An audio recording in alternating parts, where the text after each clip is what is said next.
time. So we're requesting Dr. Anushri Bhatkar to give the first presentation. While Anushri is coming, please come forward. Just to remind everybody that it is 6 minutes per presentation, and I would say that try to stick to the time. We won't have any question and answers, and the timer will start as soon as your slides are up. I mean, as soon as you start talking. Please carry on. Good afternoon, everyone. So today I'll be talking on potential treatment of keratoconus. Just raise that mic a bit. Yeah. Potential treatment of keratoconus in cellular and animal models using batimastat and trehalose. So we know that keratoconus is a progressive inflammatory corneal ectatic disorder, and it presents in various forms and grades. So we know from our previous work that keratoconus is characterized by ocular surface inflammation, which results in raised inflammatory markers. We've also seen that keratoconus patients exhibit high MMP9 mRNA levels in corneal epithelial cells and tears as well.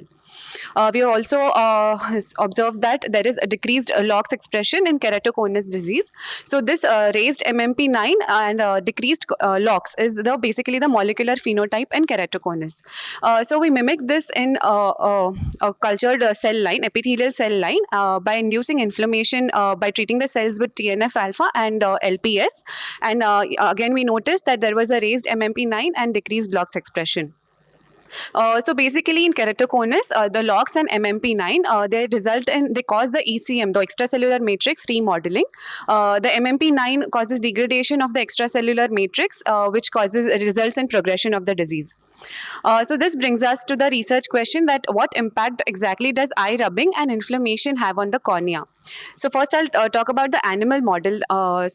First, we induced inflammation in a particular strain of mice. We used a cotton swab and rubbed the eyelid of the mice for 12 times each day. And we also gave an LPS treatment, which is lipopolysaccharide, to induce inflammation. So this is the mouse in the lab, which started rubbing the eyes once we induced the inflammation.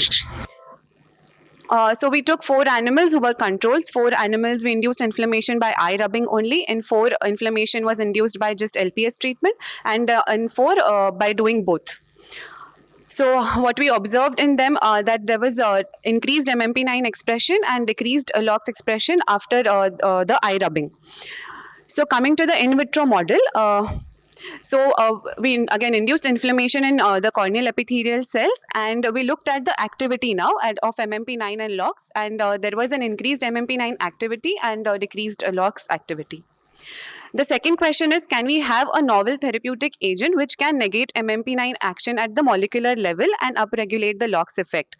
So trehalose and batimastat were 2 compounds which fulfilled this criteria. So trehalose basically prevents formation of new MMP9, and batimastat binds to the existing MMP9 and prevents its action.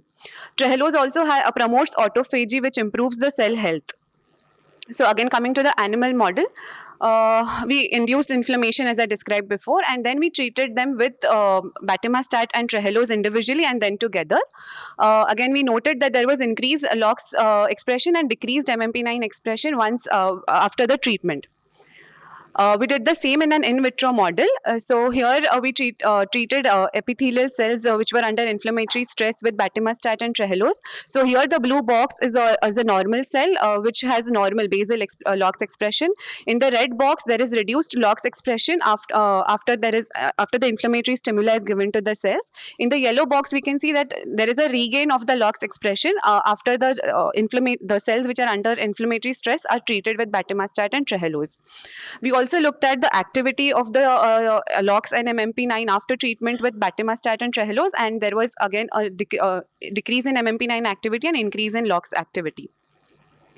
So we did a collagen gel contraction assay model basically to assess the functionality of this entire experiment. So it functionally improved the tensile properties of collagen gel, which contain healthy and keratoconus primary stromal cells. So batimastat and trehalose treatment improved the functionality as well. So to summarize, what was known is that there is an altered extracellular matrix status, decreased LOX, high MMP9 in keratoconus patients, and these increased inflammatory factors are also seen in the tear profile. What this study added was that trehalose and batimastat de-repressed the LOX levels in the in vitro and in vivo models and also in the animal models. However, the step forward will be the human clinical trials and regulatory approvals. Thank you.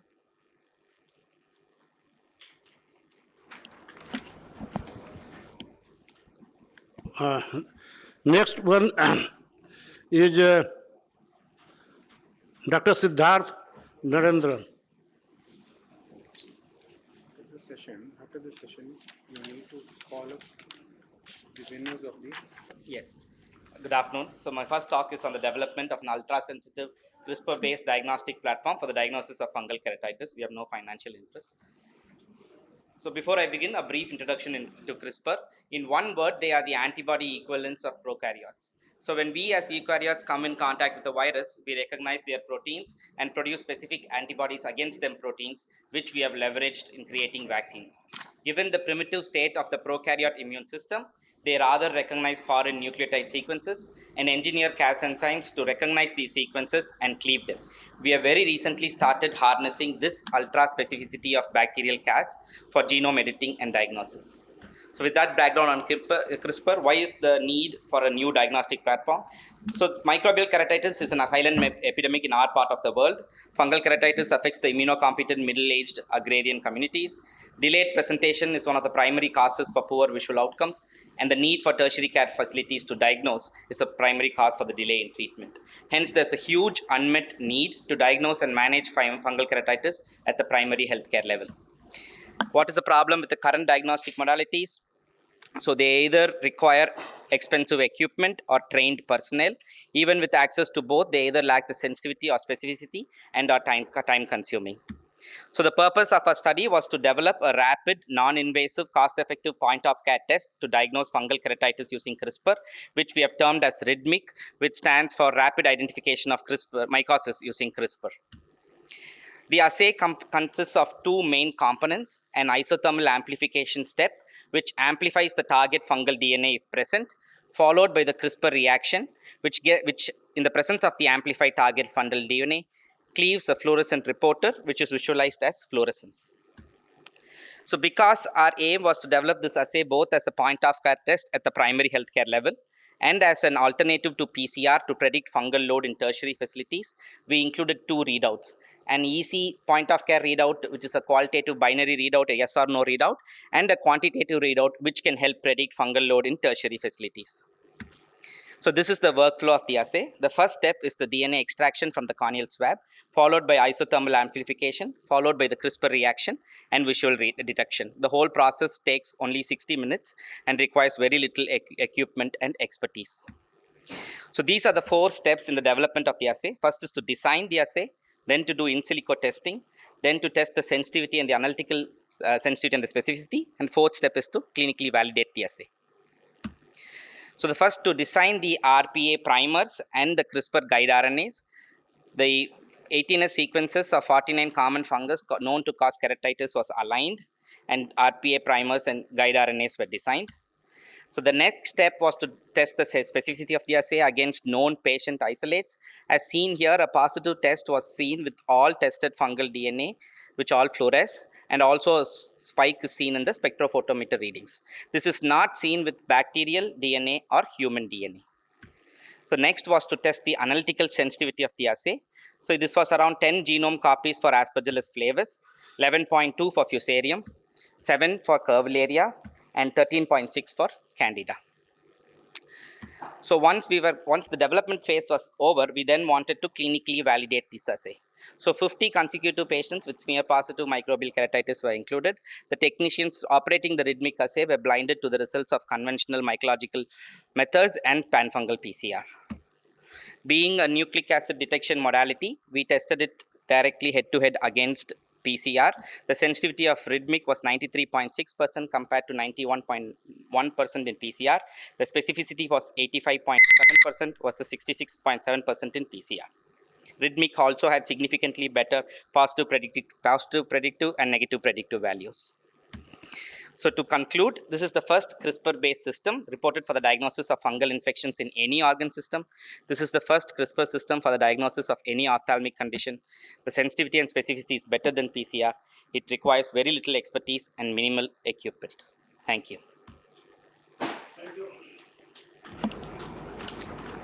Thank you. I just one quick question. How do you think this? How much soon do you think this will become from the bench to bedside, commercially available? Yes, sir. So this is my next presentation is on that, madam. Okay. So this was on the TNOA last year's best paper. So Okay. the next presentation is how we streamlined it to make it a potential point of care test. All right. Okay. Thank you. So Okay. the Can I next. continue with the next presentation? No. Both are on the same day, ma'am. They are next to each other.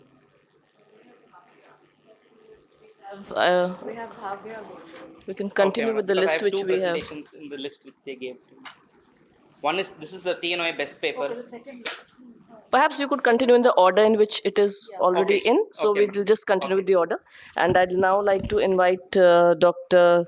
Bhavya to present a paper, Next Generation Collagen Imaging using PSOCT to understand keratoconus and post-CXL in thin corneas.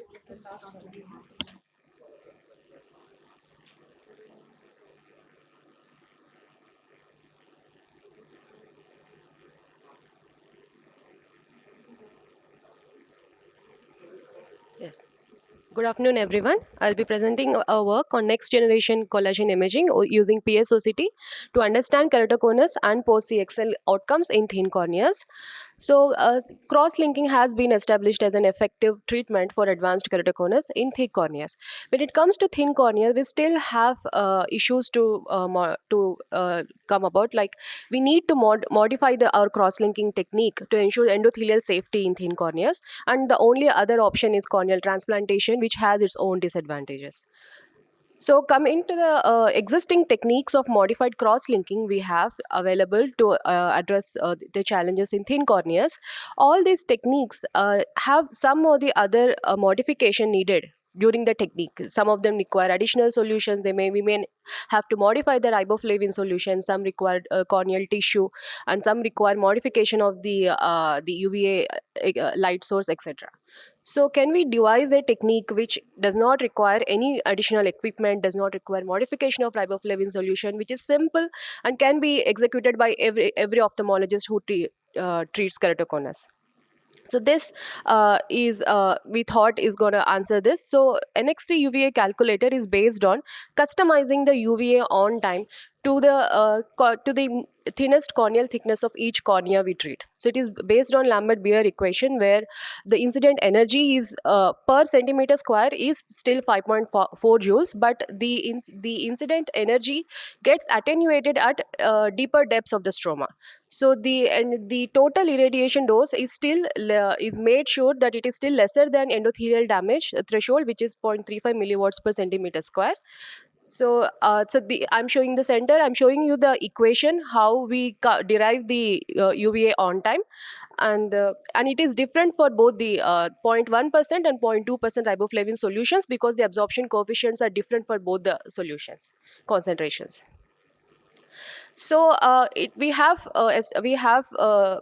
put across this technique before, but what I'm trying to address in this study is not we should to show the outcomes not just with topography, which only assesses the surface changes, to show you the effectivity of this NXT UVA calculated based technique by looking at the collagen fibril orientation. So PSOCT is a functional extension of OCT, which not only looks at the how the OCT the light behaves with the tissue, it also looks at how polarized light interferes with the corneal tissue.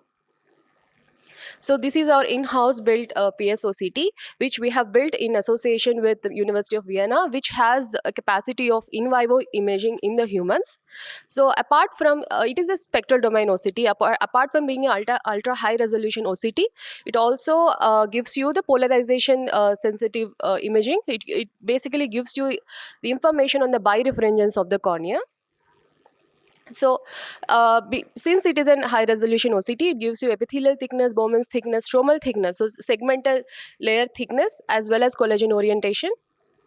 So this is how we study the NFAS maps of the PSOCT. So the central regular orthogonal arrangement of the fibers gives depolarizes the light completely, and that is what is seen as this homogeneous central purple or blue color of the NFAS maps. So in keratoconus, because of the derangement or the irregular arrangement of the collagen lamellae, this regular central blue color is lost.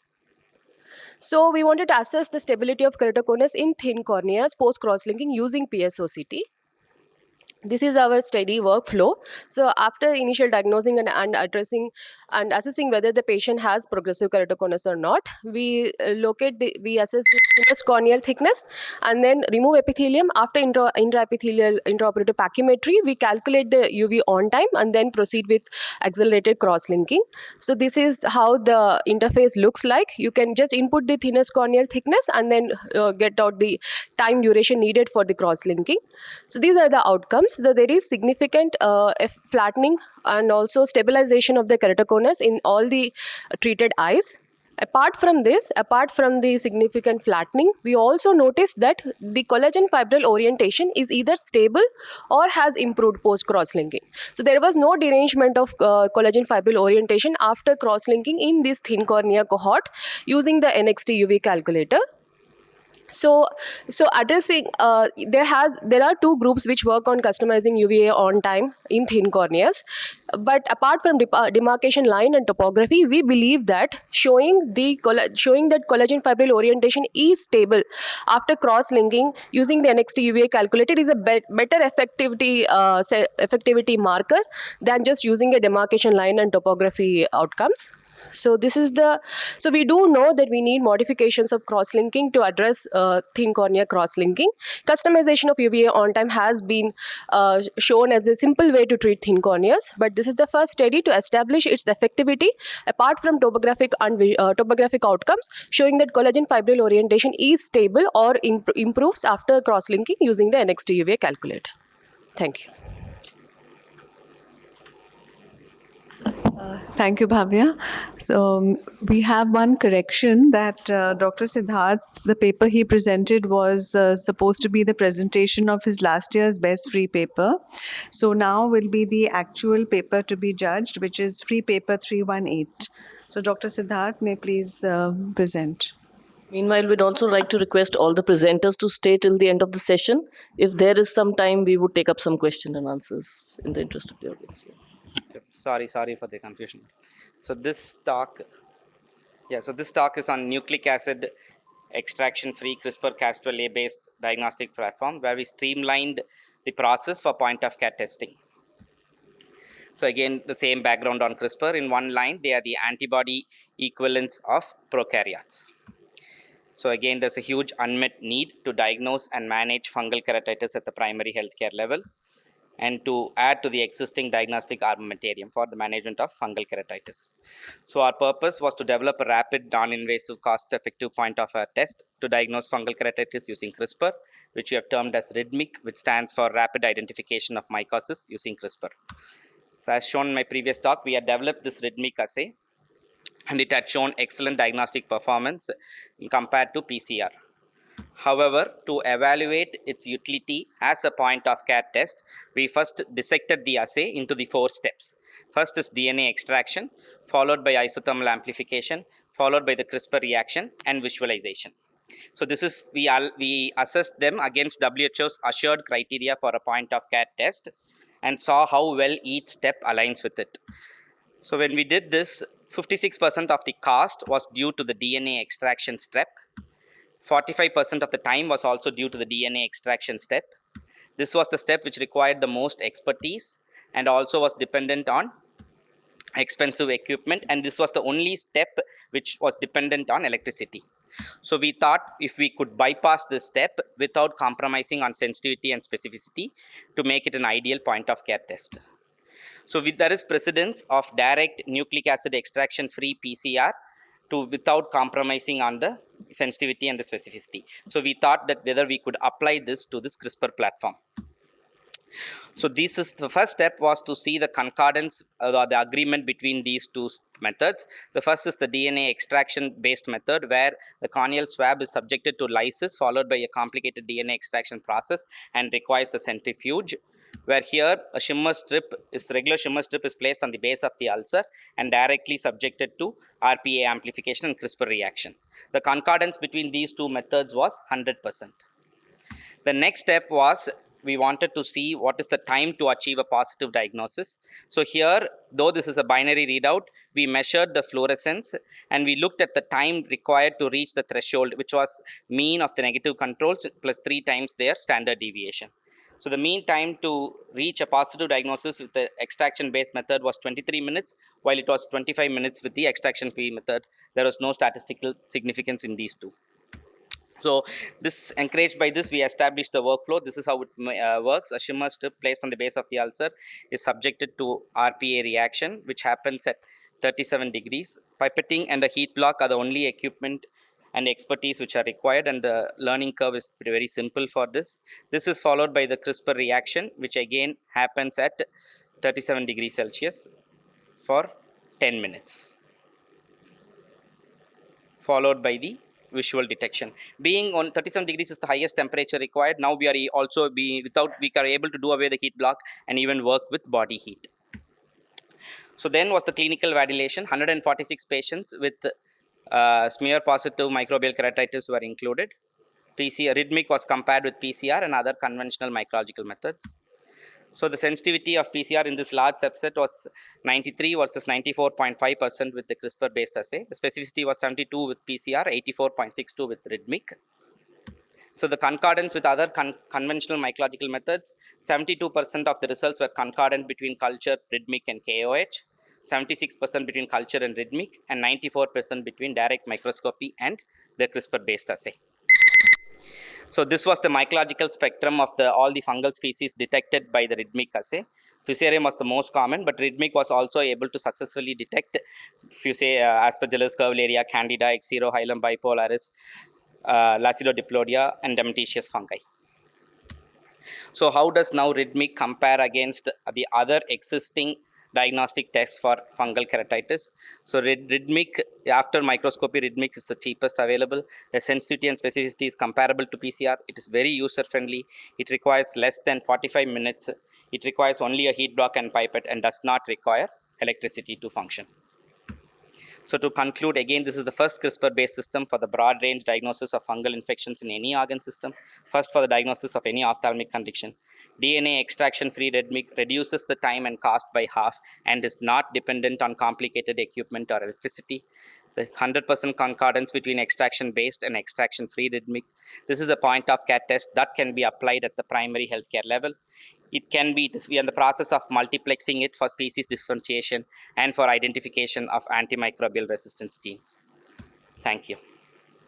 Thank you, Dr. Siddharth. Just one question. You feel that at the primary healthcare level, they'll be able to take the corneal specimen from a patient or the fungal ulcer? So this is only shimmer strip.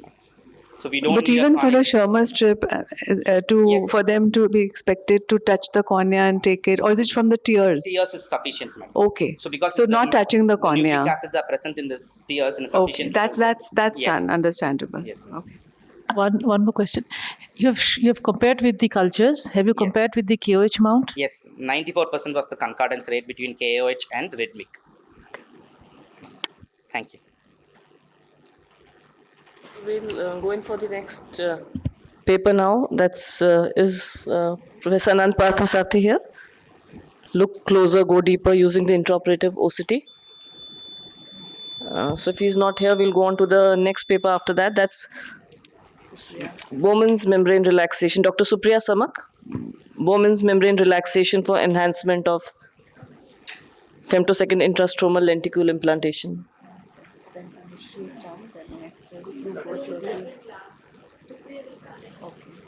Okay, so then, yeah. Dr. Dhruv Jyoti Sarkar, microfiber neuropathy in cornea in post-COVID-19 cases. We don't have. So then, okay, we'll have the next one then by Dr. Rishi Swaroop, optical coherence tomography in recurrent corneal erosion syndrome.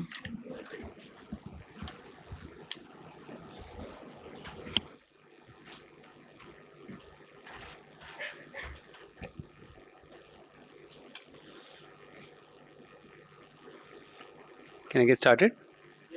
Good afternoon. This is a short presentation on the use of optical coherence tomography in recurrent corneal erosion syndrome. something I think all of us have seen in our clinic. That's what a typical RCE looks like on the slit lamp and when negative staining with fluorescein.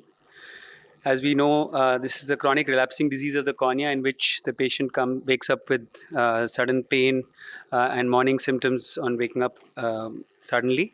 And essentially, it's because the epithelium gets insufficiently attached due to dysfunctional hemidesmosomes, and they keep developing recurrent erosions in the epithelium. The most common cause is trauma followed by epithelial basement membrane, and of course, there's a host of other dystrophies and other conditions which can cause recurrent corneal erosions. It does present as a diagnostic dilemma sometimes for the ophthalmologists. I think history is something that gives it away often, but if the patient is coming in between episodes, the cornea can look completely normal. And that's why I think having tools like the anterior segment OCT may be useful in helping us diagnose this complex entity better.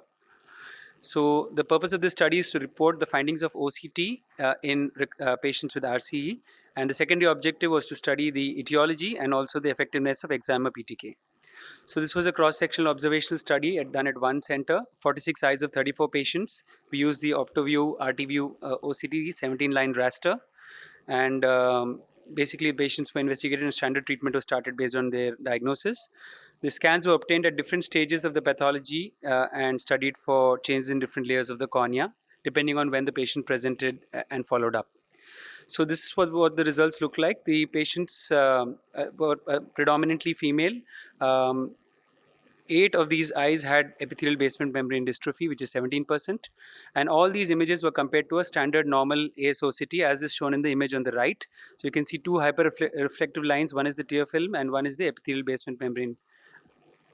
So the changes that we found in the OCT were predominantly epithelial changes, epithelial edema, irregular breaks in the epithelium, undetected epithelial basement membrane, intraepithelial basement membrane, intraepithelial inclusions. Epithelial basement membrane, Bowman membrane changes were the new finding in our study, which was thickening in 71%, hyperreflectivity in 88%, and slit-like spaces. These have not been described before. And stromal changes like anterior stromal hyperreflectivity. So these are the epithelial changes. In the first image, you can see intraepithelial basement membrane in the arrow, intraepithelial hyperreflective inclusion there. You can see irregular breaks in the epithelium in the image below, and you can see absent of epithelial basement membrane in that image over there. Basement membrane, Bowman membrane changes or like slit-like spaces. These were very commonly seen in our series, which indicates that probably the weak attachment at the hemidesmosomal level, and then hyperreflectivity and thickening of the BM-BM junction, as is shown in the image on the right. Anterior stromal hyperreflectivity, of course, is a known finding. 11 eyes of these underwent PTK with excellent results, and 10 of them completely resolved with PTK. So similar study has been done in the past with a 25 eye study, which is the largest study before this. And they have described the epithelial changes and the stromal changes, but the basement membrane, Bowman's membrane changes were the first time described in our study. So that's why I think this has some value. And of course, this should be studied in greater detail. If we can get higher resolution OCTs, we can do those as well. So to conclude, corneal OCT is useful to study the pathophysiology of recurrent corneal erosion syndrome and its evolution through various stages of the disease. It also helps in planning its management, especially when deciding depth and size of ablation during a PTK procedure. Thank you. Thank you, Dr. Rishi. Any question? Okay. Thank you. Rishi, just one question was a very elegant study. I just wanted to know if the OCT features can give us any clue about which might recur, and because some do very well and some come back with recurrences. But do you think we can pick up any clue from the OCT? Can you tell us which might recur or which may not? Thing, because you just got one recurrence out of 11, so there's just one case. So I'll have to go back and see what was different in that one case. But in general, most of them do quite well with either medical therapy or PTK. Yeah, but yeah. Yeah. So, Thank but I haven't really looked at that. Sorry. Thank you.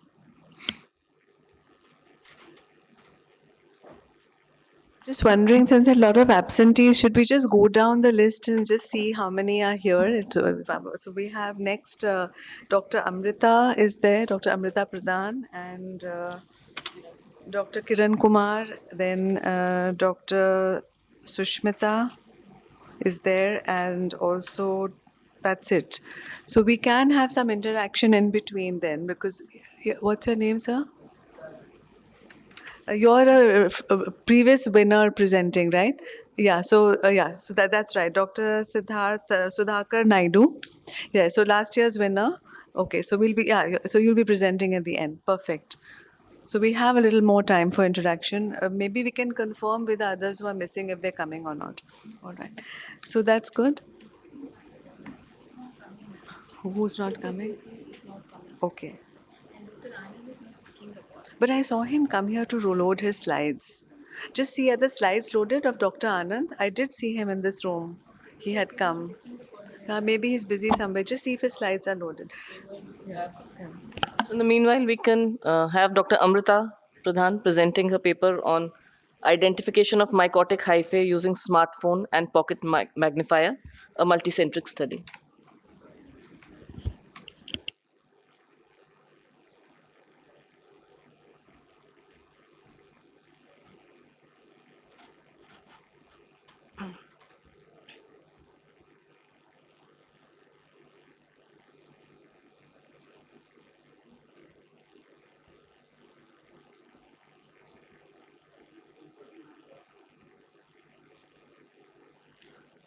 Should I start?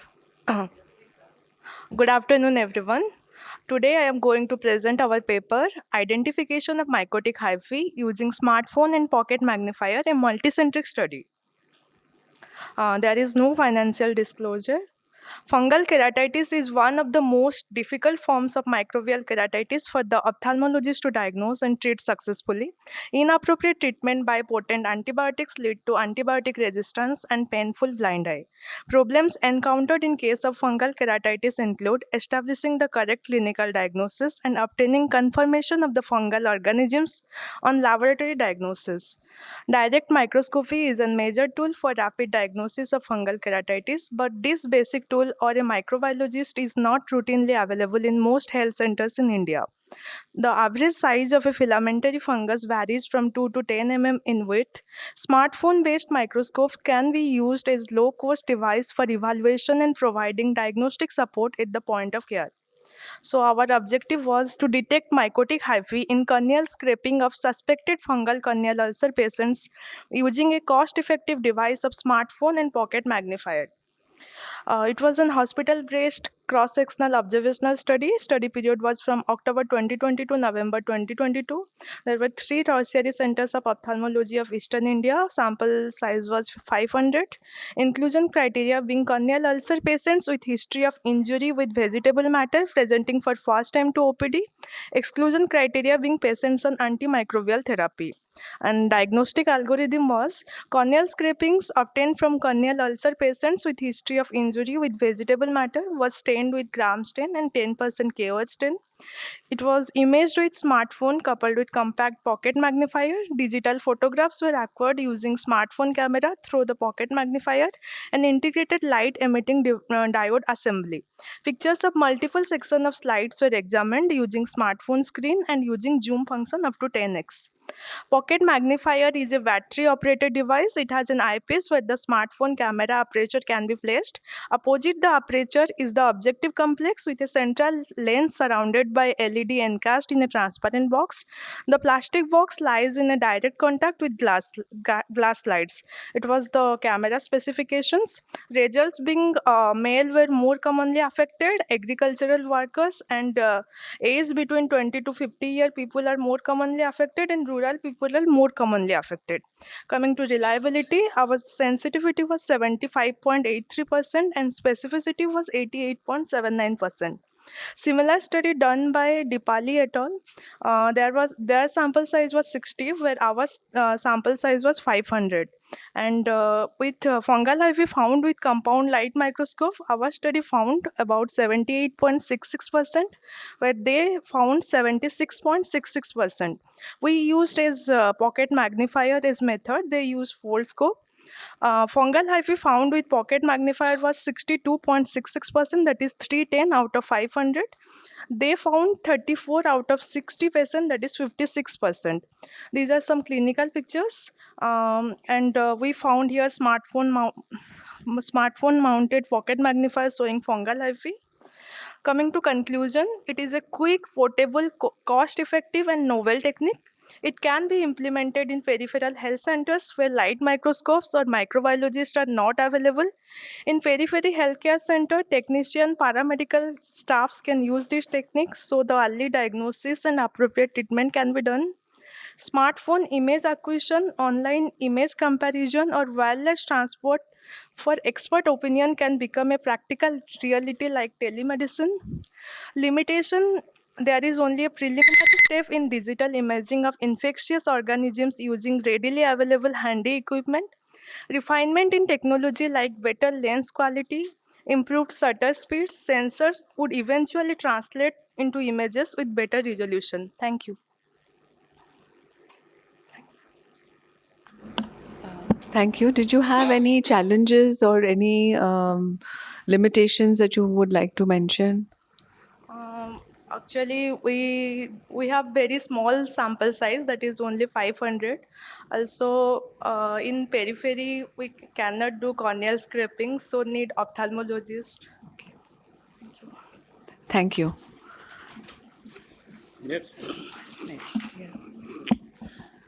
Next presenter is Dr. Kiran Kumar.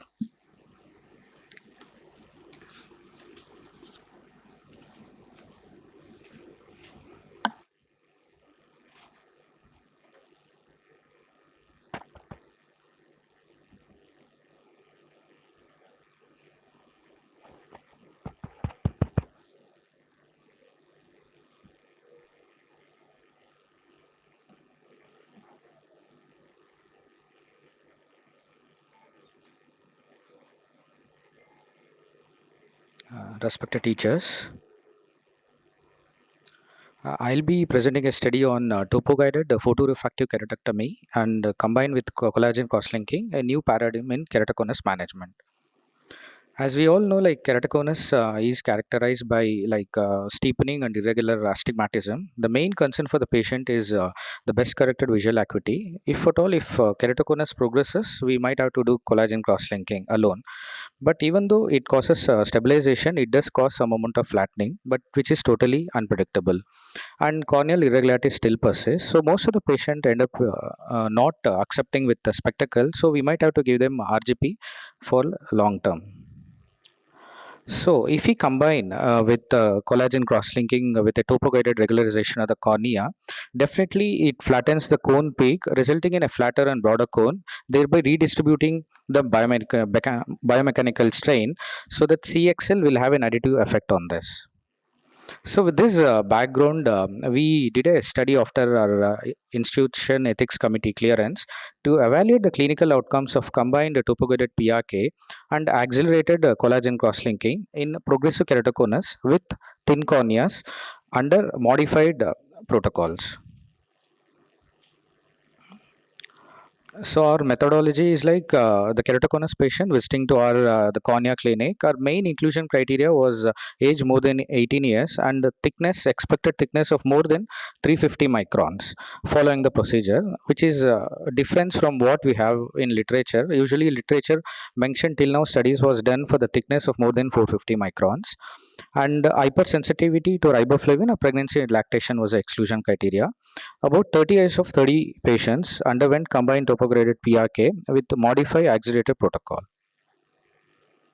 So this was done with the help of a refractive coordinated system, wherein usually after subjecting patient to a routine clinical and slit lamp examination and post-mediatic test or subjective refraction will be done. After that, the patient will be exposed to topography, atlas topographer to have the anterior curvature imaging.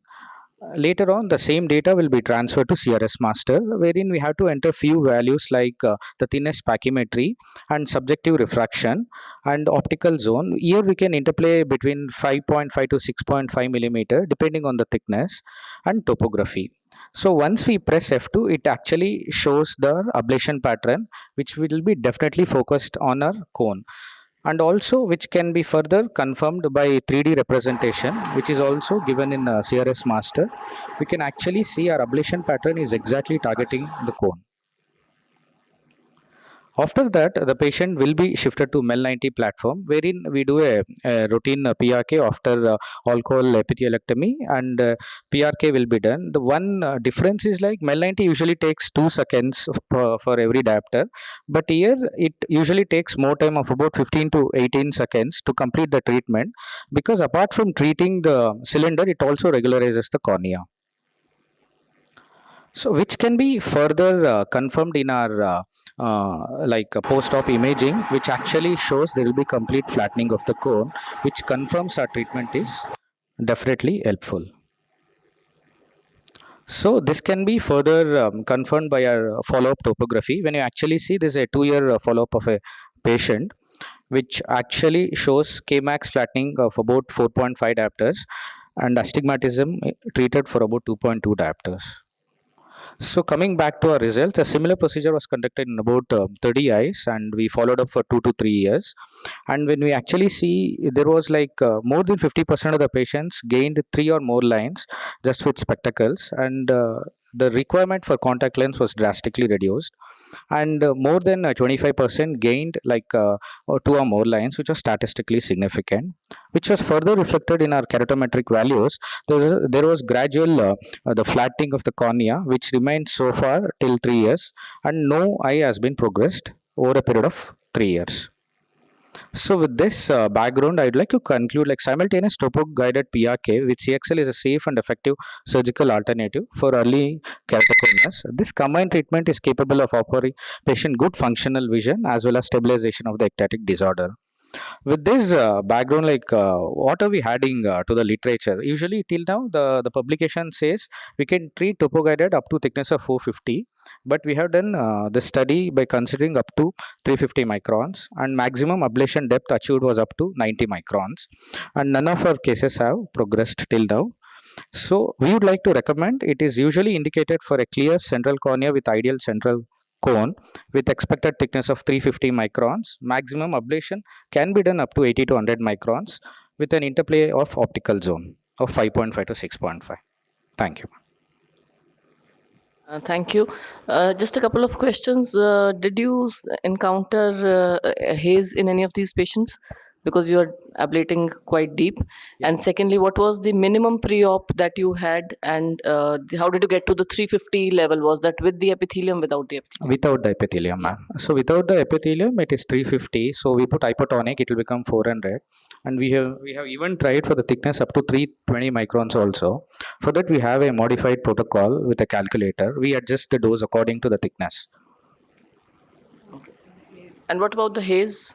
Ma'am, we use mitomycin C in all patients, 120 seconds of 0.02%, irrespective of the era treated. Very less, none of the patient had 120 seconds. Yeah, and we do start steroids immediately on post-op day 1. Although you have shown very good results, but that might be a point of concern with the mitomycin affecting the keratocytes and the corneal thickness and ablating a lot of tissue. Yeah. So, thank you. Thank you.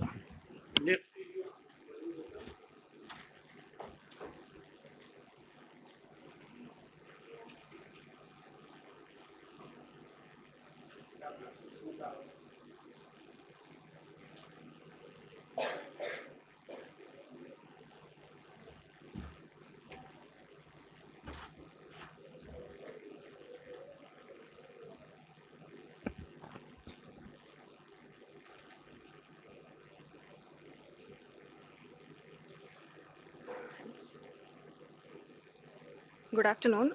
So my topic is clinical outcomes of creatine protocol versus Athens protocol in the treatment of progressive.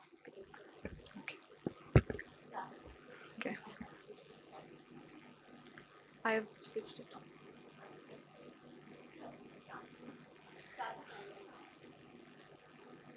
Good afternoon. So my topic for today is clinical outcome of creatine protocol versus Athens protocol in the treatment of progressive keratoconus. So as you all know, keratoconus is a progressive corneal disease leading to irregular astigmatism and reduced visual acuity. It begins during adolescence and progresses until third and fourth decade. Incidence rates varies by region, and in India, keratoconus manifests earlier and advances more quickly than in Western countries. this is a five-point algorithm for the management of keratoconus, in which if there is a high-risk progression for keratoconus, collagen cross-linking can be directly considered, and visual rehabilitation with spectacles and contact lenses can be done. If there is a low to moderate risk of progression, contact lenses can be tried first, and then if there is still a progression, and then contact lenses tolerance is present, then cross-linking can be tried. If there is if the contact lens is intolerant, then according to the corneal thickness, the further procedures can be carried out. The purpose of the study was to evaluate the visual and clinical outcomes of creatine protocol versus Athens protocol in the treatment of progressive keratoconus. So it was a prospective interventional study conducted in a tertiary care hospital in Bangalore that included 30 eyes of progressive keratoconus with corneal thickness of more than 450 microns. Preoperative evaluation was done, and then patients were randomized into two groups, out of which, that is 15 eyes, one of the group underwent Athens protocol, that is topography guided partial PRK with collagen cross-linking. The other 15 eyes were taken up for creatine protocol, that is transepithelial PTK with collagen cross-linking. And then they were followed up at postoperative week 1, 3, and 6 months. And during the follow-up, UCVA, the best corrected visual acuity, keratometry readings, corneal thickness, and manifest refraction spherical equivalents were calculated. So all the procedures were done by the same surgeon at the same institute. Coming to creatine protocol, under topical anesthesia with proparacaine eye drops 0.5%, transepithelial PTK was done to remove corneal epithelium at 6.5 to 7 mm zone at a depth of 50 microns for each patient. And then epithelium was mechanically enlarged by scraping at 8 to 9 mm zone. Collagen cross-linking was then performed with riboflavin 0.1% using isotonic solution for the corneals with thickness of more than 400 microns, and hypotonic solution for corneas with thickness of 350 to 400 microns. And then cornea was aligned for UV irradiation of 365 nanometers for 30 minutes at an irradiance of 3 milliwatt per centimeter square. And then bandage contact lens was put until the epithelium healed.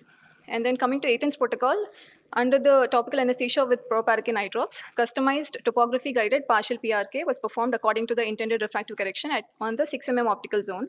Mitomycin C 0.02% application was done for 30 seconds. Collagen cross-linking with riboflavin 0.1% solution with isotonic solution for residual stromal bed thickness of 400 microns or more, and using hypotonic solutions for corneas with residual bed thickness of 350 to 400 microns was done. Cornea was then aligned for UV irradiation of 365 nanometers for 10 minutes at an irradiance of 9 milliwatt per centimeter square. And then bandage contact lens was put until the epithelium healed.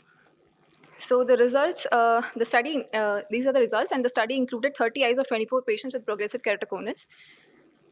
There was a statistically significant improvement in mean logmar uncorrected visual acuity and also mean logmar best corrected visual acuity in both the protocols, the details of which will be explained in discussion. The keratometry reading showed a reduction in the flat K, steep K, and also the maximum keratometry values post the procedure. And there was a reduction in corneal thickness also. Manifest refraction spherical equivalent, there was a reduction from minus 3.69 to minus 3.39 diopters in creatine protocol group, and minus 3.68 diopters to minus 2.31 in Athens protocol group. 6.7% of the patients showed mild steroid response at 1 month follow-up, and 6.7% of the patients showed mild corneal haze at 3 months post-op. None of our patients showed any signs of keratoconus progression during the follow-up period. Coming to discussion, in a similar study that was conducted by Antonis et al. On the long-term results of creatine protocol in progressive keratoconus, maximum thickness of stromal aberration was 50 microns. And then logmar uncorrected visual acuity, there was a significant improvement from 0.99 logmar units to 0.61 logmar units, and BCVA from 0.27 to 0.17 logmar units. There was a reduction in the mean K, flat K, and also the maximum K values at the last follow-up, that is at 4 years of follow-up examination. However, the corneal thickness did not show any changes in the post-operative examination. In our study, the thickness of stromal ablation was the same. It was restricted to 50 microns. 53.33% of our patients, they gained at least one line of UCVA, and 26.6% gained at least one line of BCVA. The maximum keratometry reading, it reduced by 0.2 diopters. There was a significant reduction in mean CCT also. There was a significant reduction in the manifest refraction spherical equivalent from minus 3.69 to minus 3.39 at 6 months of follow-up. This is the pre and post-op topography reading of a patient who underwent creatine protocol. And coming to a similar study pertaining to Athens protocol that was done by Sakla et al., maximum corneal thickness, thickness of ablation was restricted to 50 microns, wherein they noticed a significant reduction in the UCVA, BCVA, mean K, and flat K values. In our study, the thickness of stromal ablation ranged from 44 to 83 microns 46% of our patients gained at least 2 lines of UCVA, and then 53% gained at least 1 line of BCVA. Mean K, flat, steep K decreased from 2.99 diopters and also 3.56 diopters post-op. There was a reduction in CCT from 457 microns to 368 microns. There was also a significant reduction in the mean, manifest refraction spherical equivalent from minus 3.68 to 2.31 diopters. This is the pre and post-op imaging of a patient who underwent Athens protocol. So I would like to conclude that creatine and Athens protocol are both safe and effective surgical treatment options for early progressive keratoconus, capable of offering patient the stabilization of their exciting disorder and also functional vision. However, Athens protocol, it offers better visual rehabilitation compared to cretine's protocol. And the further studies with larger patient series and longer periods of follow-up are required to confirm the outcomes. These are my references. Thank you. Thank you. Anything that you feel you would like to add as a limitation or challenge in the study? Limitations were the number of patients we did this study on. It could have been more, and the follow-up is of this presentation was done for like six months of follow-up. We could have followed up for more. Okay, thank you. So what we'll do now is, if Dr. Supriya is here, but we'll first have the presentation of Dr. Sudhakar Naidu. I believe this is the best free paper from the Andhra Pradesh Ophthalmic Society conference. So Dr. Sudhakar, please.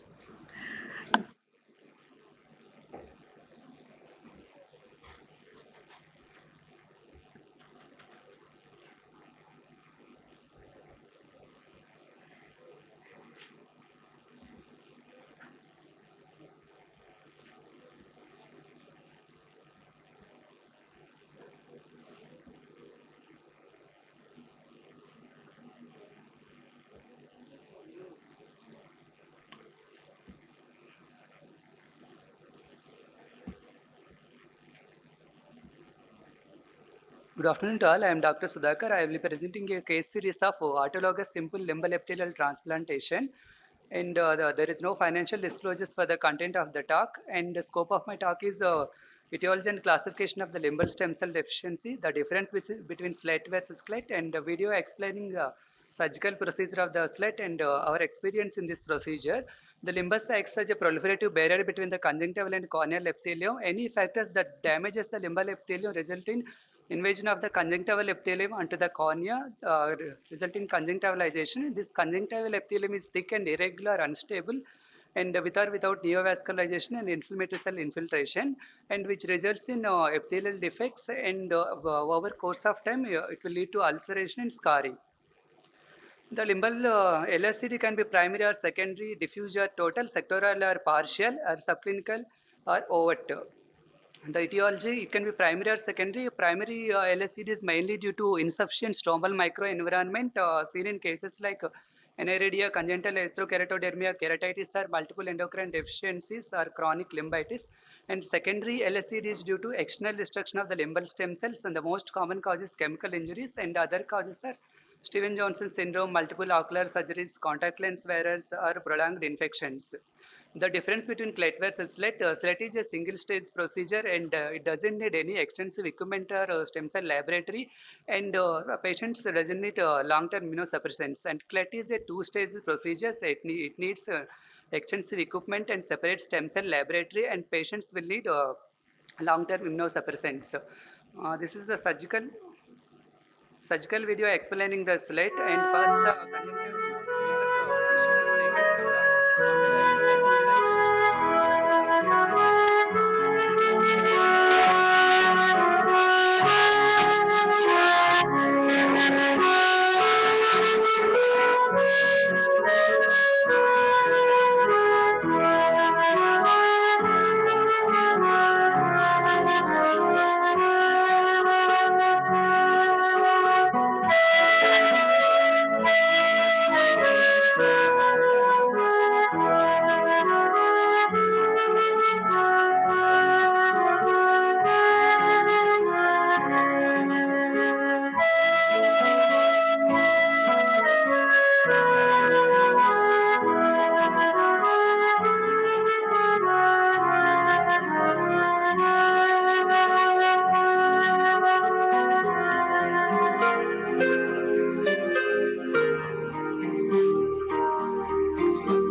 This is the totally 6 cases were included in the study. All had chemical injury with the tuna powder. This is the case one with 26-year-old male with total limbal stem cell deficiency, and the vision improved to 20/40 after 15 months follow-up period from the initial visual acuity of county fingers 4 feet. This is the case 2 with 22-year-old female with partial limbal stem cell deficiency.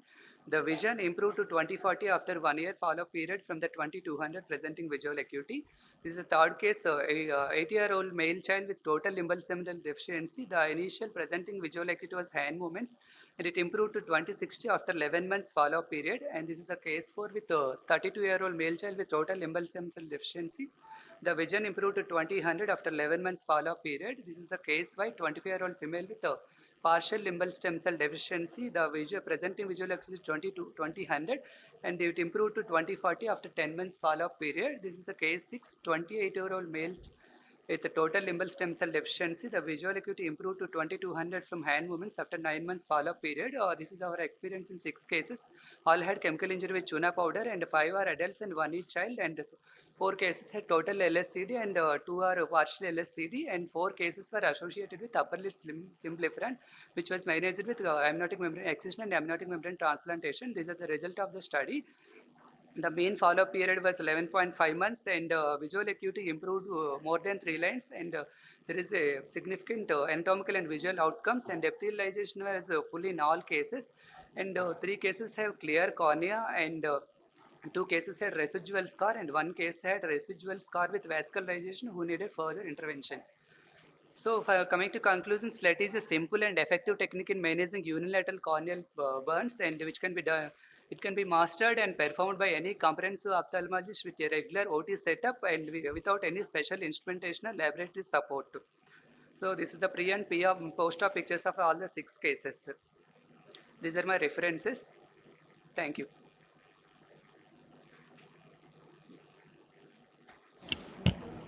Multiple of your cases had symblepharon. So, what did you do to address the symblepharon, and did you get any recurrence in the post-op of the symblepharon? We are usually using symblepharon as well. We are excising the symblepharon. Please talk in the mic. Excision of the symblepharon and amniotic membrane placement. And post-op also, we are giving antibiotic steroids for longer periods, and also, if needed, oral cyclosporin also we are adding. Did you see any recurrence after the amniotic membrane grafting for the symblepharon, which you did with the SLET? Was there any recurrence of symblepharon in the post-op? In our case, there is no recurrences. Okay.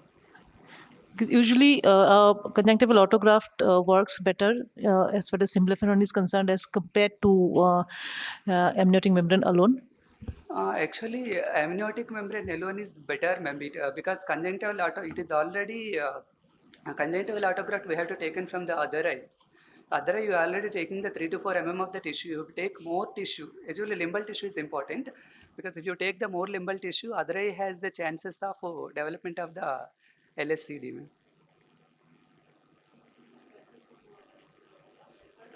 Whenever there is a large symblepharon, it is preferable to put a conjunctival autograft. That's what we have seen in our experience. Thank you.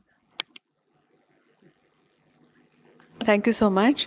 We are going to have 2 more presentations who have been.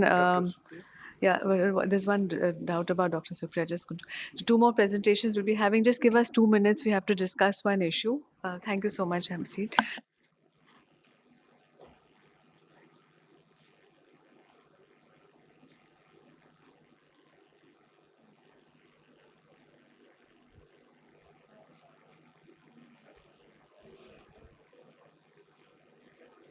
Dr. Supriya, you can present. So we have a presentation of Dr. Supriya, but a paper has now been published, so we will not be marking it or considering it for the award, because when she submitted the abstract that time, it was not published. Good afternoon, everyone. Thank you. I thank the esteemed panel for the opportunity. My name is Dr. Supriya Sri Ganesh, and my presentation today will be about Bowman's membrane relaxation for femtosecond intrastromal lenticule implantation, or FILI enhancement.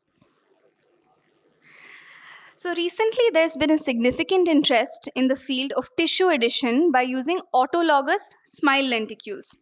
In 2014, we published a case series describing the use of smile lenticules for management of moderate to high hyperopia. And we named this technique as femtosecond intrastromal lenticule implantation, or FILI. So the cornea is steepened by the addition of a smile lenticule of known thickness and power into a pocket created in the recipient's cornea using a femtosecond laser. So these are the steps of the surgery. First, an intracorneal pocket is created at the depth of 160 microns with a 2 to 3 millimeter incision. Then that pocket is dissected, a blunt dissection of the pocket is done. Then a lenticule from a donor, a smile lenticule from a donor, a fresh lenticule or a cryopreserved lenticule is taken. The center of the lenticule is marked and it's inserted it's inserted into the femtosecond pocket and centered to the corneal vertex. So this is the mechanism by which it works. So fairly good refractive predictability with FILI for moderate hyperopia was seen, but the results were not as accurate while managing very high hyperopia. And by high hyperopia, I mean more than +6 diopters of hyperopia. We usually got undercorrection of about 2 to 2.5 diopters for any hyperopias over 6 diopters. So the cause for the undercorrection was the posterior curvature changes due to the addition of a thicker lenticule. This reduces the steepening effect on the anterior curvature. So in the second diagram, you can see that when a thick lenticule is placed inside the pocket, anterior surface gets steepened, but that is countered by the relative flattening of the posterior corneal curvature. Bowman's membrane maintains, we know this, that the Bowman's membrane maintains the anterior curvature and biomechanical integrity. So incising the Bowman's membrane produces a potential steepening effect.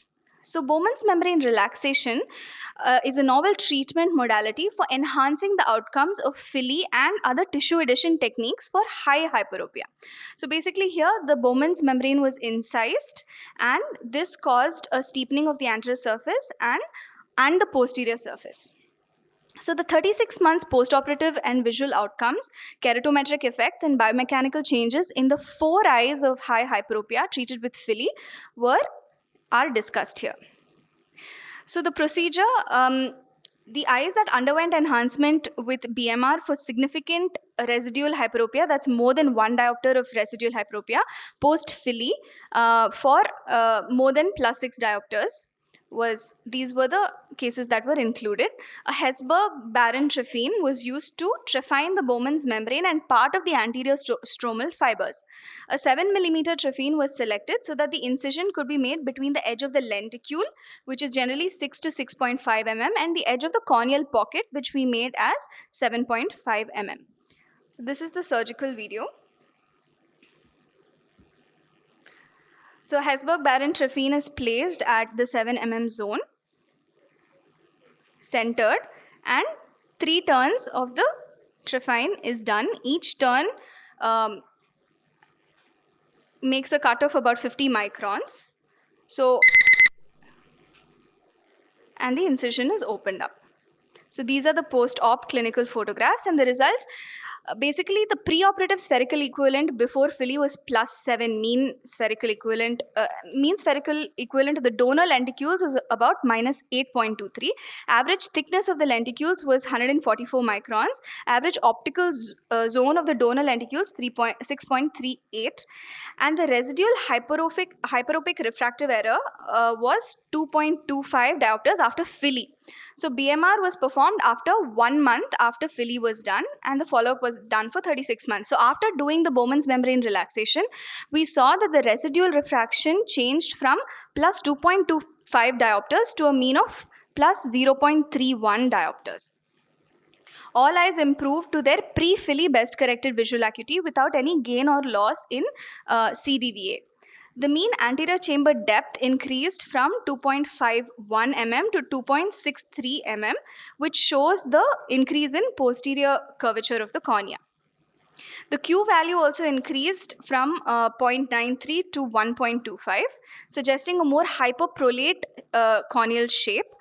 Mean pachymetry increased, mean front keratometry increased because there was a steepening, back keratometry also increased. So this is the topography of the patient. You can see on the left-hand side, post-enhancement, you see the steepening of the cornea. In the center, we have the pre-enhancement topography.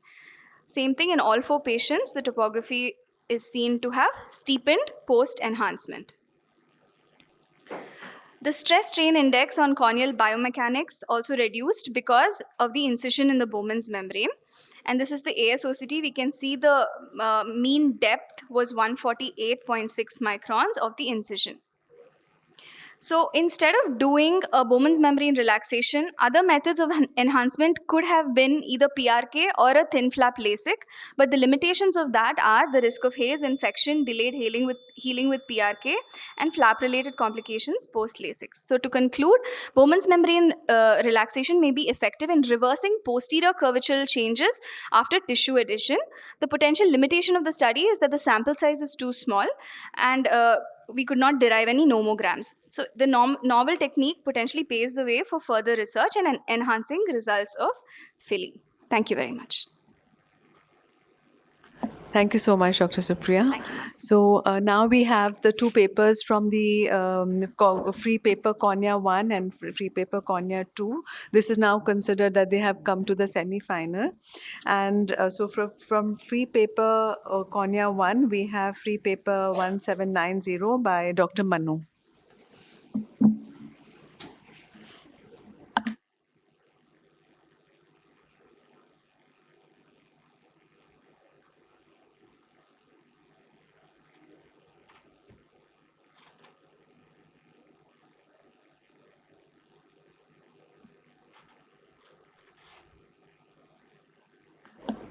While Dr. Manu's slides are coming on, I would really appreciate the quality of the work which has been presented by all the authors today. Excellent presentations and wonderful scientific technique of approach. A very good afternoon to all present over here, and respected chairpersons and panelists. I am going to share my experience till so far on corneal neurotization. Corneal innervation plays a vital role in maintaining healthy ocular surface by initiating blink reflex, promoting wound healing, tear production, and maintaining limbal stem cell function. Any derangement in corneal innervation leads to a degenerative corneal condition known as neurotrophic keratopathy, the most difficult corneal condition to treat. Conventionally, most of the treatment are directed to prevent epithelial breakdown rather than addressing the underlying etiology. So what happened next is the perpetuation of the disease. From this very notion arises a concept of the corneal neurotization that involves the transfer of healthy sensory donor nerve axons to the affected cornea. Neurotrophic keratopathy caused by viral keratitis, impairment of the trigeminal nerve following intracranial space-occupying lesions, neurosurgical insult in age more than 18 years were enrolled after excluding lid malposition or any history suggestive of peripheral neuropathy. We enrolled 11 eyes of unilateral neurotrophic keratopathy not responding to the medical measures, meeting inclusion criteria, and at least 6-month follow-up. So for corneal neurotization, we require the 2 nerves, sensory donor nerve and interpositional nerve graft to place between the donor nerve and affected cornea. Ideally, sensory donor nerve should be in close proximity to the affected cornea, so supratrochlear nerve or supraorbital nerve are preferred. Another important point to concern is the number of axons available for neurotization. So it has been seen that 900 myelinated axons were needed for facial nerve reanimation. So same number was extrapolated by the Terzis et al. For corneal neurotization, and favorably supratrochlear nerve have more than 2000 myelinated axons. So supratrochlear nerve was preferred. Sural nerve was selected as interpositional nerve graft in our study because it is superficially located, has highest percentage of the fascicles, easy to harvest, and desired length can be obtained with minimum donor side morbidity. Another important point here to determine the success of the neurotization is the caliper or the diameter of the graft. In our case, interpositional nerve graft diameter is larger than the donor sensory nerve, so we choose end-to-side coaptation. A short video of the same. Sural nerve was harvested 2 cm posterior and proximal to the lateral malleoli. Dissection was carried out and the desired length was cut down.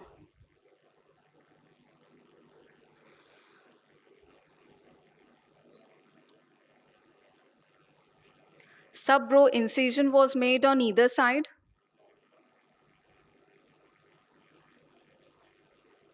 Supratrochlear nerve was assessed on the non-affected side. Initially, superficial branches were identified that were traced downward medially at periosteum to identify the confluence.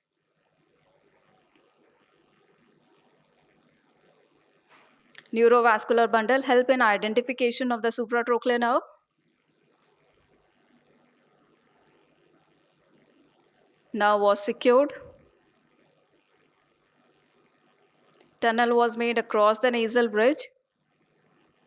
Reverse sural nerve was tunneled across the bridge, passed through blepharotomy incision into the superior fornix. 360-degree conjunctival peritomy was performed. Apineurium was separated to identify the individual fascicles, and these fascicles were secured around the limbus after freshening the cut end.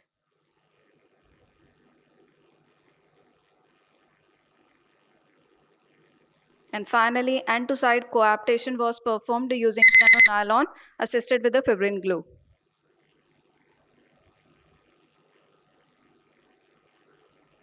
This is representative case of neurotrophic keratopathy grade 2 with inferior epithelial defect and stromal edema at presentation. At 1 month follow-up, marked a reduction in epithelial defect and stromal edema with increase in corneal transparency at each follow-up was observed. The second patient is of herpes simplex keratitis. Patient has stromal haze, corneal edema at baseline, and after neurotization, there is escalation in corneal transparency with attainment of the vision 6/9 at 1 year follow-up.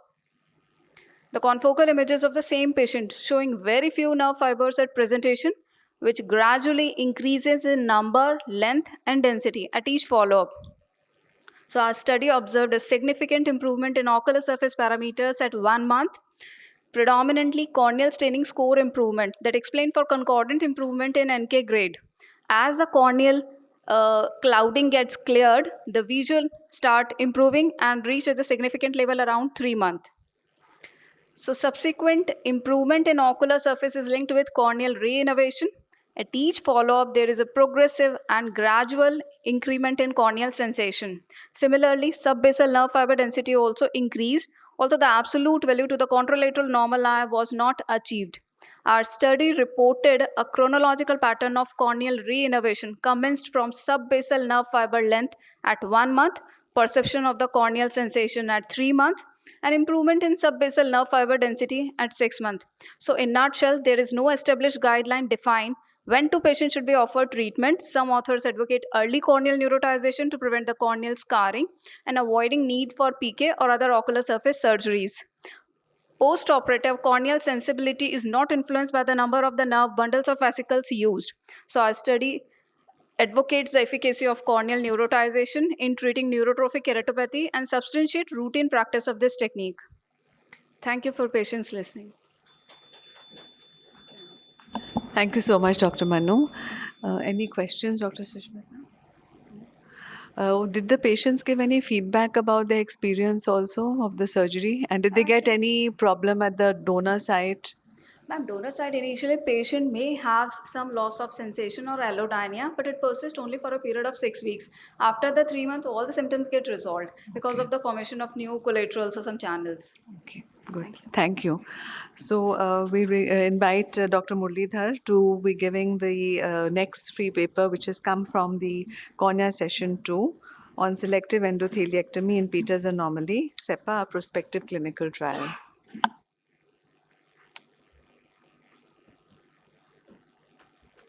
Yeah, very good afternoon.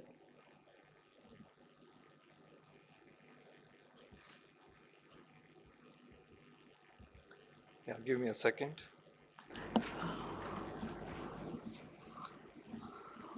Yeah, I consider this is a privilege as well as an honor to present our work.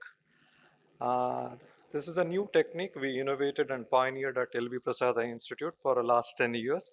So I put acronym selective endotheliectomy in a Peters anomaly. So this is a prospective clinical series. Earlier, whatever I presented in academy was a retrospective.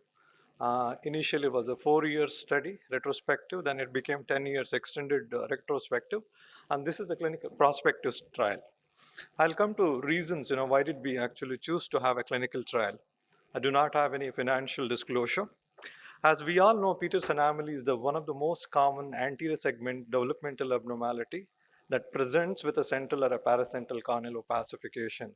It accounts for nearly 50% of the children born with a corneal opacity, and mostly 2/3 of them are bilateral. And incidentally, when I looked at 30 years of LVPI data, as well as American Eye Bank Association data, showed nearly 65% of all penetrating keratoplasty in the last 40 years done exclusively for a Peters anomaly. As I said, it could be a central island of a corneal opacity. You could see an excavation well-defined in a OCT. So what I wanted to stress here, if you look at all the anterior layers of the cornea is relatively preserved, and you only have a posterior Descemet's membrane, and then maybe a posterior Duas layer is defective here, and it is filled with anomalous endothelium. As I said, it is a mostly bilateral. Unilaterals are much difficult to treat, owing to dense amblyopia. There are certain cases you may have a pan-corneal involvement where UBM actually play a very key role, and you can actually see the lens is intact in this particular case. It is a large zonal involvement of a type 1 Peters anomaly, where may not be amenable for my technique. And this is a condition where you have a lens is failed to separate from the cornea, what we call it as a KILD, keratoirido-lenticular dysgenesis. When we consider Peters anomaly, there is a many way to skin a cat. While conservative approaches are resorted in a very milder cases and penetrating keratoplasty only for a severe cases. Often, considering the longevity of these children's, meaning the lifespan of a child when undergoes keratoplasty, they end up having a abysmal outcome. The last 40 years have shown a very abysmal, including LV Prasad eye data showed less than 22% of the cases had a clear graft at the end of 2 years. And even if you look in terms of a functional data, the numbers are extremely poor. The one which I'm showing the last row, the current study, that is a retrospective study, published way back in 2020, had a 97% success rate, meaning 97% of these children who had a SEPA had a 2800 or a better vision, even at the end of 4 years follow-up. So one of the premise, why did we come to this particular study? As I said, the posterior defect is filled with anomalous Descemet's endothelial complex, which perhaps inhibits the normal expansion of the peripheral endothelium. So idea was very simple, just to knock off this abnormal anomalous cells, thereby you are removing that inhibition to the peripheral endothelium, which is otherwise structurally, functionally normal. As we know, these are all basically transcription abnormality. Only the central abnormal or anomalous cells which do not have that potency to become a terminally effective cells. And this is a OCT where it shows that anomalous layer, and went back to the lab where we also showed this anomalous layer which is present just behind the defect where you see. And one such in a case where postoperatively documented following a CEPA, at the end of 7 days, the edema is resolving. By end of it was a 4x4 millimeter defect. The arrow which actually showing a very sharp demarcation with the cornea is compacting, that indicate it is re-endothelized. Although OCT may not actually help us measure the endothelization. Although retrospective study did show it is a favorable outcome, in order to practice this, we need a validation. That's one of the reasons why we went for a prospective clinical trial. This is much more well-controlled trial where single surgeon was involved, and it started October 2019, just before the COVID. And this particular thing, 50 eyes have at least had a 6 months of follow-up. And the CEPA can be combined where we do a iridectomy when the defect is much larger. We remove the lens when they have something like a type 2 abnormality. And this is simply showing the surgical video. The first step is severing the connection between the colorate and the periphery of the opacity. Second step, staining the defect.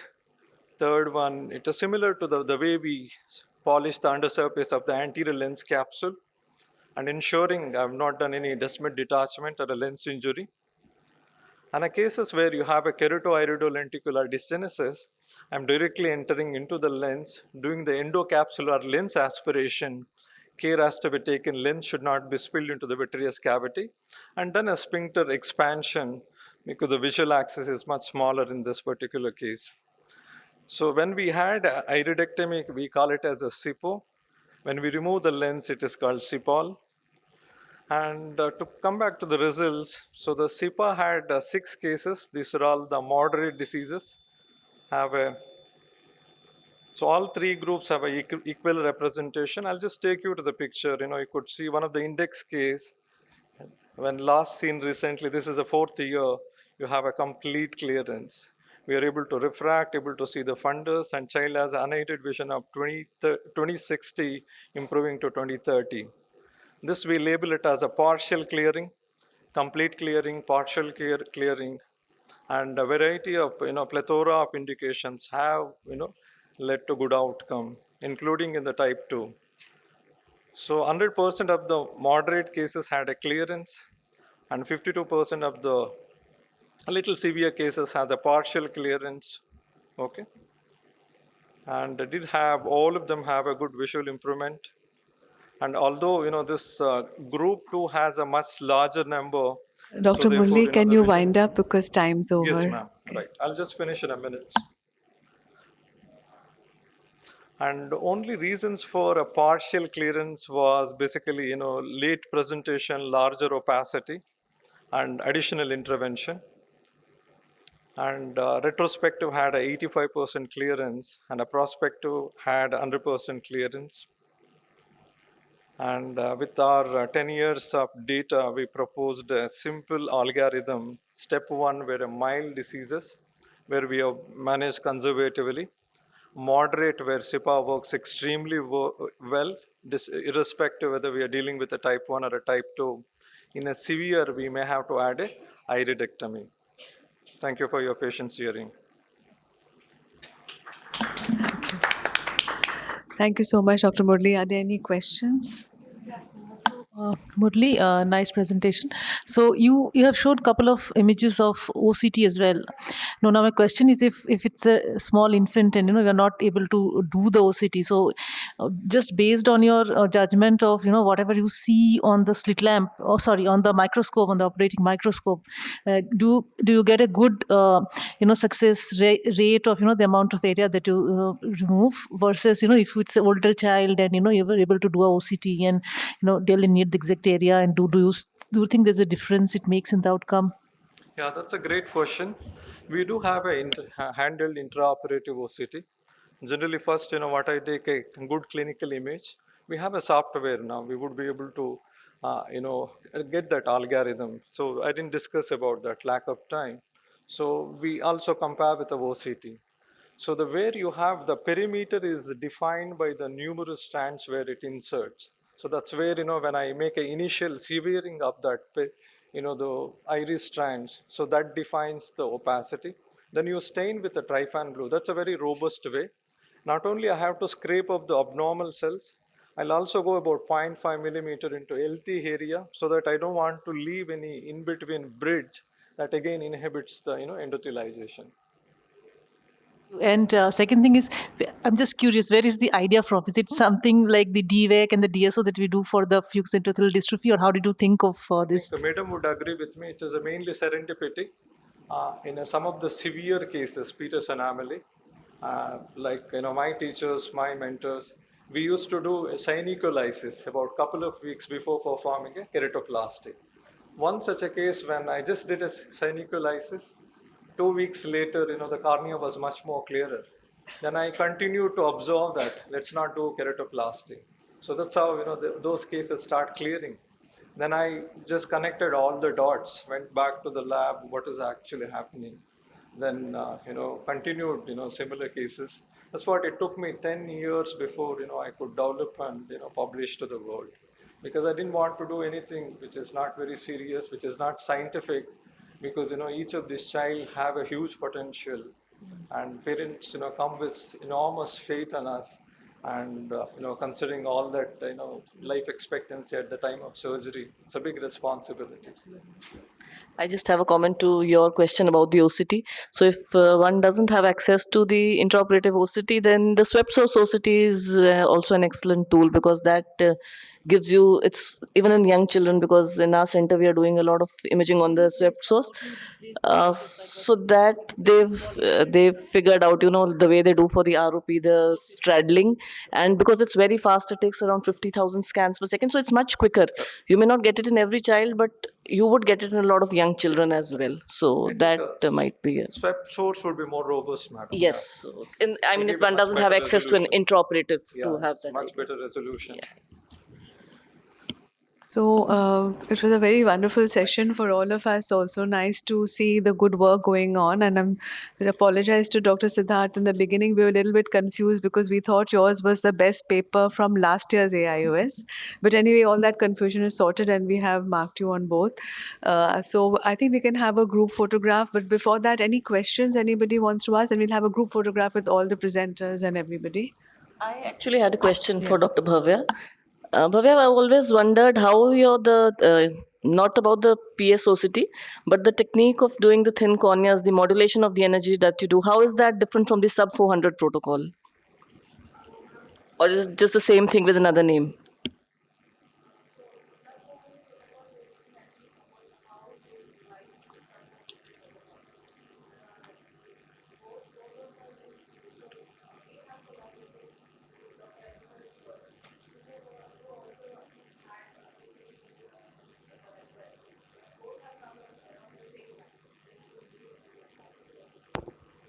If you see the that was actually editorial, so it was just a comment to the editor, but we have clearly defined what is the principle and what is also the equation with which we derived the NXT UV calculator.